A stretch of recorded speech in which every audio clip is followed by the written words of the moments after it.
regardless of his contribution to society, had the same as the other man. Some would say it was the perfect example of how the world should be. There would be no worries about tomorrow. Everyone had what they needed. There would be no jealousy as your neighbor had the same as you did. Humans were all equal. There should be no disparities amongst people. That was exactly what the world had come to. After all, no one wanted to live in a world where insecurity was the order of the day. Families fighting for control of dynasties, governments wrestling for more power. Such was the nature of humans, wanting more and more. Did Plato not argue that private ownership of properties and goods would encourage selfishness? Was he not right? The powerful preyed on the weak. That was how it had always been. Oppression and suppression. Tools used to subdue people, like they were slaves. People rebelled, as they had always done to past government, and after long debates on how to move on, they decided that every man should get what he deserved. Equal treatment.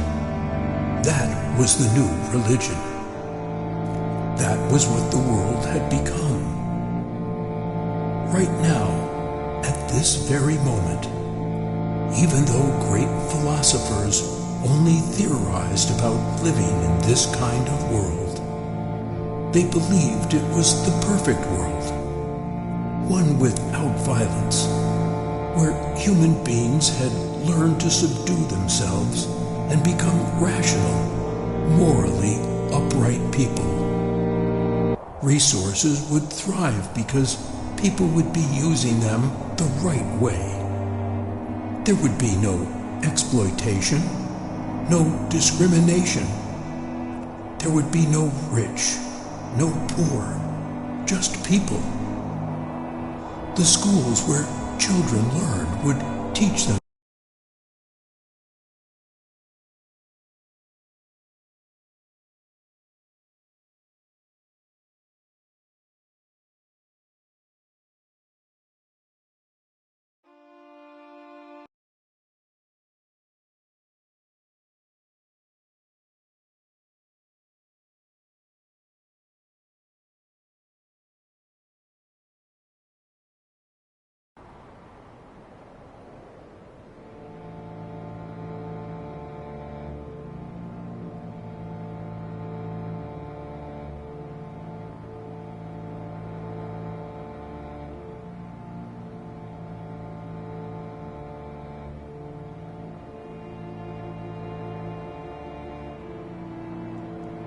Was a world where every man, regardless of his contribution to society, had the same as the other man.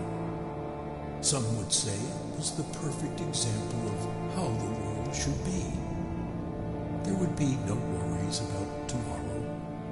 Everyone had what they needed.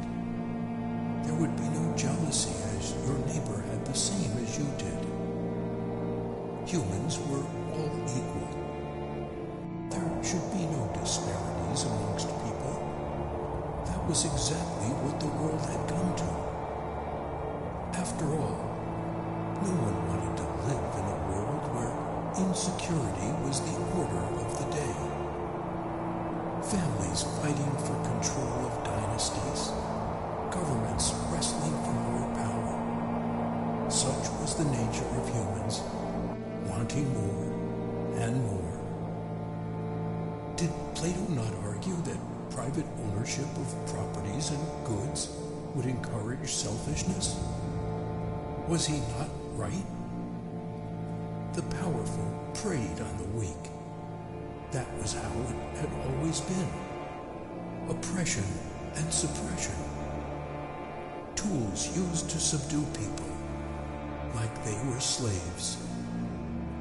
People rebelled, as they had always done to past government, and after long debates on how to move on, they decided that every man should get what he deserved.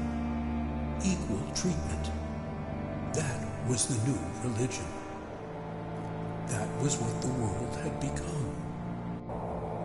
Right now, at this very moment, even though great philosophers only theorized about living in this kind of world, they believed it was the perfect world, one without violence, where human beings had learned to subdue themselves and become rational, morally upright people.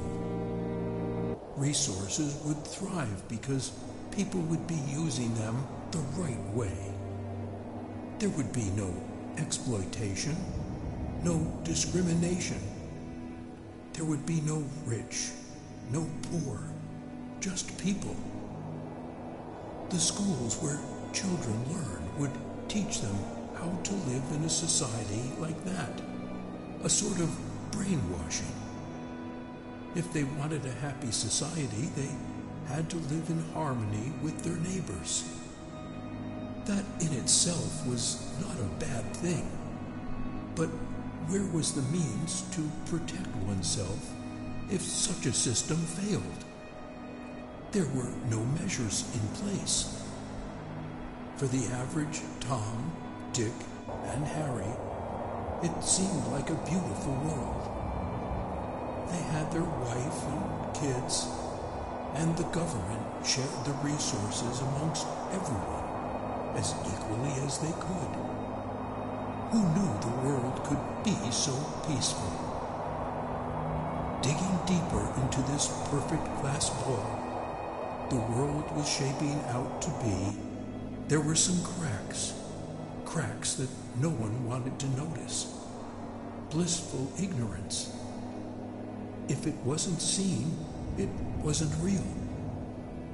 There were the optimists, those who clung tightly to hope that everyone could live in harmony.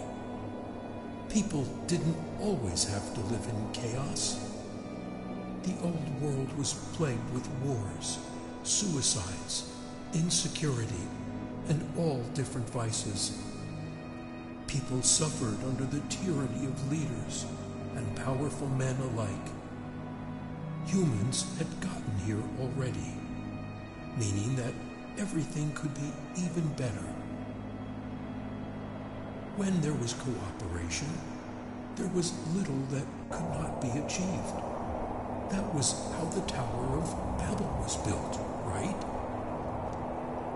Great buildings rose up, beautiful structures got erected, and the cities were pleasant to the eye. Most houses had the same structure and size, treating everyone as equally as possible. It was a beautiful world, one where everyone should feel safe in. Teach the masses contentment. That was the unspoken rule of the government. They had to present a united front. Together they abolished the concept of money. What determined what a person got was their worth to the society. It was an almost fail-safe form of ruling. It encouraged everyone to work hard. But human beings could never live with such restrictions for a long time. No matter how much one tried, there would always be the greedy, the selfish, and the cheats. Those kind of people would find their way of lives unappealing and look for ways to get more than they deserved. Crooks have been in existence since the dawn of time. They were always the ones responsible behind any government's upturning.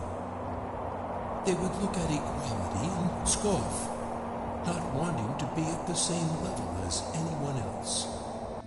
They saw the cracks in the seemingly perfect world and decided that the only way to fix the cracks was to shatter the glass ball, and rebuild it from scratch. They wanted to seize control, and they wouldn't rest until they got it. Their beliefs would be that people shouldn't live in a cage. Everyone should be able to control their own lives and get whatever they wanted, even if it meant cheating others. People should be able to choose whether they wanted to be good or bad. They would band together and overthrow the government. Everything that good men and women worked hard to achieve would eventually be destroyed. Whose fault would that be? Perhaps one could attribute it to the rotten nature of humans that some gave into. At first, the government might try to reason with them, thinking there could be a way out, as it usually was. Surely, they would have had multiple attempts by the people to overthrow them or cause unrest. This time around, people would be ready to give their lives to the cause. They no longer wanted to sit home while a bunch of nose-pressed people dictated what they could get or couldn't get. The innocent would be left to suffer the consequences of an overthrown government. It would be inevitable that the government would be the first place of attack. Every successful coup started with taking away the power from those in charge. The military would try to stop them, of course. But when sheer numbers of people revolt, there are only so many that could be killed or arrested. The military would be overwhelmed, and they would either flee from the violence or be destroyed by it. There would be little to no dignity, as people would be reduced to the lowest forms of themselves so they could live. Parents would abandon their children to run, and friends would betray one another. No one could have seen it coming. One day, families would be eating together or playing together. Men and women would be working when utter mayhem would descend. Screams would fill the air as all manner of atrocities would be happening. What would be the impact of the fall of what should have been a perfect world? That's right, chaos. In a world where no one dictated what was right or wrong, and people could get away with anything, chaos would reign.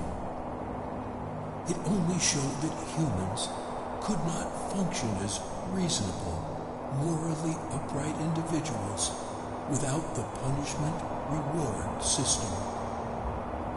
The punishment-reward system, to a large extent, would keep most people on the right side, using their fear of punishment as an incentive to act right. This was once a perfect place, a harmonious society, and it was beyond unrecognizable now. The society had gone to pieces. The once perfect buildings and structures would be destroyed, set ablaze by ill-meaning people. Food would become a precious commodity, and people would hoard and kill for food. Rather than trying to solve the situation, they would want to live for themselves. It would only be a matter of time when food became scarce and the less privileged started to starve. Shouts and screams would fill the air as humans wreaked carnage on everything in their path. Greed and selfishness would always be human nature, exploiting the weak to make themselves feel more powerful. Power. It was just one word, but a lot of great men had sold their souls to the devil just to have it. No one could be equal to the other. People have different sets of skills, talents, and abilities. Everyone has their own separate value system. Treating everyone the same way would actually be unfair. There were many variations on what people want their lives to look like, and it would simply be impossible to please everyone, no matter how hard the effort. The sky would turn gray with all the smoke and ashes drifting around. Damaged cars and properties seemed to be the new normal. People would live in broken down buildings, trying to survive another day. Bodies would litter the street, and it would be as if another world war happened. When there was no law, there was no sin. People would distrust one another for the longest time and would be more content to steal, kill, and cheat others so they could survive. It would become a question of what a person would be capable of when it came to their own survival. Even good people would take bad and evil decisions to ensure their own survival.